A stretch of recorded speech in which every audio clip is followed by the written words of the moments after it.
காஞ்சிபுரம் அரசு தலைமை மருத்துவமனையில் மலை போல் குவிந்து கிடக்கும் குப்பைகளை அகற்ற விடியா அரசு நடவடிக்கை எடுக்காததால் நோயாளிகளை பார்க்க வருபவர்களும் நோயாளிகள் ஆகும் நிலை ஏற்பட்டுள்ளது.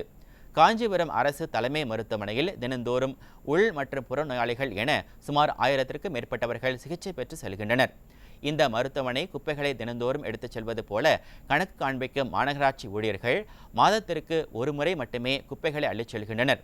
இந்த நிலையில் ஒவ்வொரு வார்டுகளிலும் சேரும் மருத்துவ கழிவுகள் உள்ளிட்டவை மருத்துவமனை வளாகத்தின் பின்புறத்தில் உள்ள 20 அடி பள்ளத்தில் தீ வைத்து எரிக்கப்படுகிறது. இதனால் ஏற்படும் காற்று மாசுபாட்டால் நோயாளிகளும் நோயாளிகளை பார்க்க வருபவர்களும் மூச்சு திணறால் அவதிக்குள்ளாகி உள்ளனர்.